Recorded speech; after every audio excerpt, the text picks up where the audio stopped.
네, 이익선 최수영의 이슈앤피플 2부 막 출발했습니다. 2부의 첫 번째 코너는 아웅 다웅 현웅. 네, 아웅다웅 뉴스 이현웅 아나운서 모셨습니다. 어서 오세요. 어서 오세요. 안녕하세요. 네, 이현웅입니다. 김범용 씨 노래도 나간 김에 청취율 조사 기간 안내는 좀 해드리고 가겠습니다. 다음 주 월요일까지 02로 시작되는 일반 전화로 여러분이 즐겨 들으시는 라디오 프로그램이 무엇인가 질문이 갈 겁니다. 그때 어떤 대답을 해주시면 가장 바람직할까?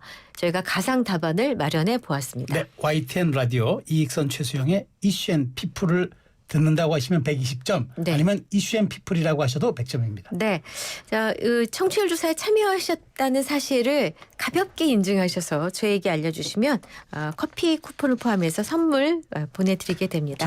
저기 어제 오후에요. 네. 02로 걸른 전화 받아서 정말 기대하고 받았으니까 보험 그래서 아니, 저도 지난주에 영희로 걸려오는 전화를 예. 이 업무 때문에 못 받았다고 그러니까. 말씀을 드렸잖아요. 네. 너무 죄책감이 들어서 네. 그 다음부터는 꼬박꼬박 다 받고 있거든요. 네. 02. 하나도 아니죠. 네, 꽝입니다. 꽝. 꽝이에요.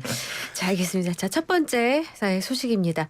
윤석열 대통령이 공수처로 이동해 조사가 진행되고 있습니다. 체포다, 자진 출석 요구에 응한 것이다 입장이 엇갈리고 있는 상황인데요. 이러한 대한민국 사상 초유의 일을 해외 주요 외신들도 전하고 있다고요. 네, 지금부터 진행되는 많은 일들이 아마 이 사상 초유라는 네. 타이틀이 붙을 것 같은데요. CNN과 BBC 등 해외 주요 외신들도 윤석열 대통령이 대한민국 현직 대통령 사상 처음으로 체포됐다면서 속보를 전했습니다. CNN은 특히나 YTN 생중계 보도 화면을 전송하면서 관저 앞에 나가 있는 서울 특파원 연결해서 공수처, 경찰, 경호처 상황 등을 자세히 보도했고요.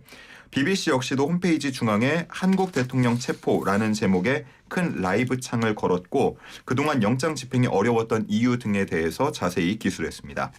또 일본 NHK, 중국 신화통신 등도 새벽에 있는 대치 상황부터 체포까지의 주요 과정을 정리해서 뉴스로 전했고요.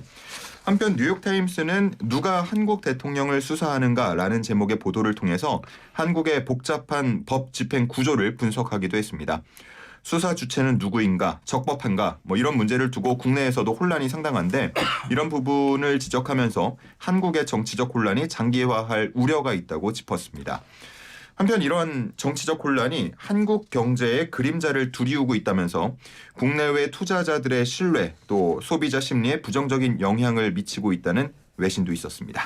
자, 오늘 2차 체포영장 집행이 이루어질 것으로 예고되면서 새벽부터 한남동 관저 앞이 상당히 복잡했는데 지금 상황은 좀 어떤가요? 네, 지금은 정리가 좀 됐습니다. 오늘 오전 한남동 일대 한남로 일부 도로는 전면 통제되기도 했고요.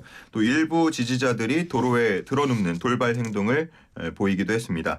1차 체포영장 집행 때 생각해보면은 5시간 반 만에 중단이 되다 보니까 네. 일각에서는 너무 짧게 금방 포기한 거 아니냐 이런 비판도 있었는데 그러다 보니까 이번 2차 체포영장 집행은 조금 더 길게 대치하지 않을까 하는 전망들이 있었습니다.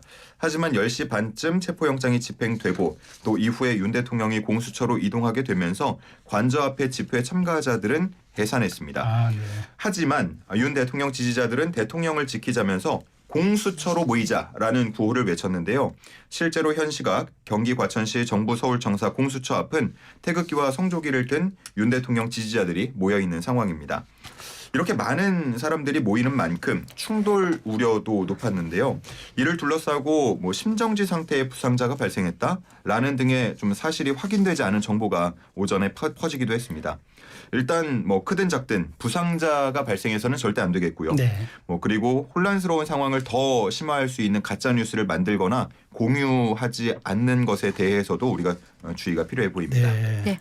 자, 다음 소식입니다. 이제 설이 2주 앞으로 왔는데 연휴도 양극화라는 말이 나옵니다. 무슨 뜻인가요? 네, 결국 임시 공휴일은 27일 월요일로 최종 확정이 그랬죠. 됐죠. 네. 나름 긴 연휴가 만들어졌는데 하지만 그 금요일 네. 하얗게 남아있는 네. 그 금요일을 보면서 31일 금요일까지 쉴 수 있다면 주말을 2번이나 낀 정말 그야말로 황금 연휴가 만들어지지 않냐 그렇죠. 하는 생각들 많이 하셨을 것 같습니다. 네. 자, 그런데 주요 대기업들은 자체적으로 31일을 휴무일로 정하고 나섰습니다. 네. 현대차나 LG전자는 27일 임시 공휴일이 지정되기 전부터 명절 연휴에 하루씩을 더 붙여서 전사 휴무일로 지정해 왔는데요.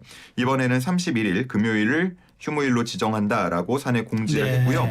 대한항공 역시도 이제 이른바 우리가 샌드위치 데이라고 부르죠. 네. 휴일 사이에 낀 평일 같은 경우가 있을 때 미리 전사 휴무일로 정해서 공지하는데 31일 금요일 포함이 됐고요. 앞으로 있을 5월 2일 금요일 그리고 10월 10일 금요일 추석 연휴 때에도 이미 휴무일로 지정이 된 상태입니다.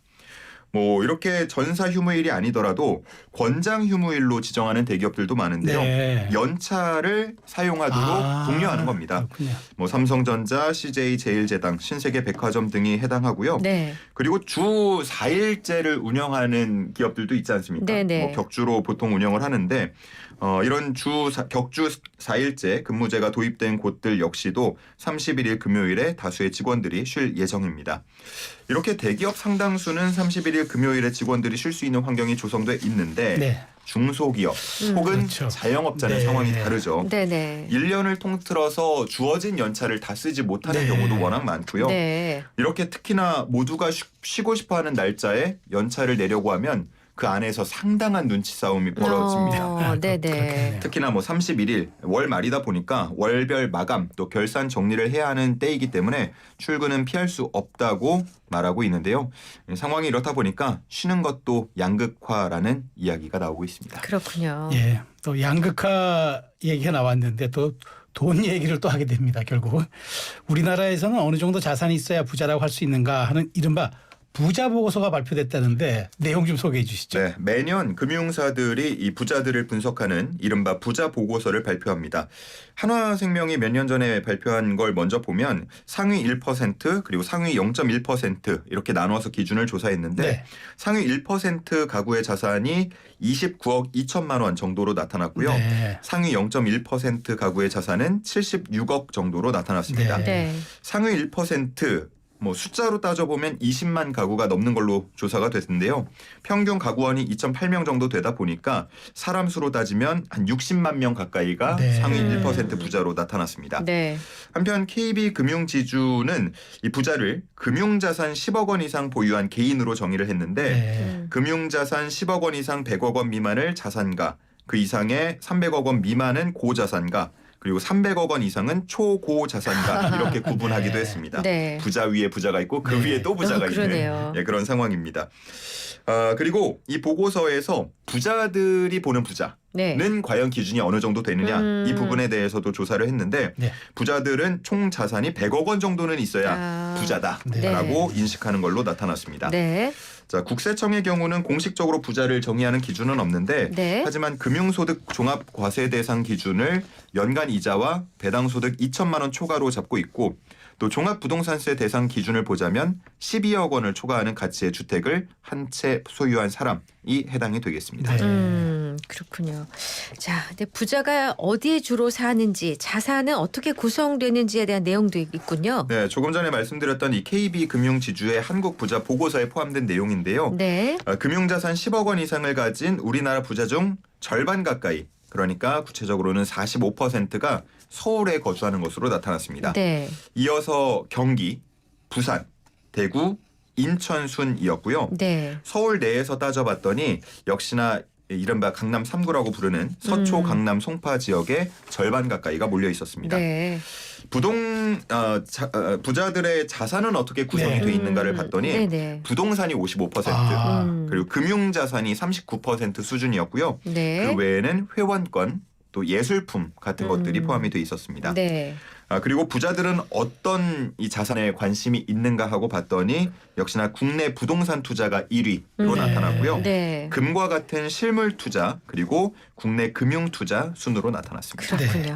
네. 하여튼 이걸 쭉 보니까 제가 부자가 아닌 건 분명합니다. 자, 마지막 소식 보겠습니다. 네. 요즘 날씨가 워낙 춥다 보니까 따뜻한 차 한 잔 생각날 때가 많은데 티백을 우리가 많이 이용하잖아요. 그렇죠.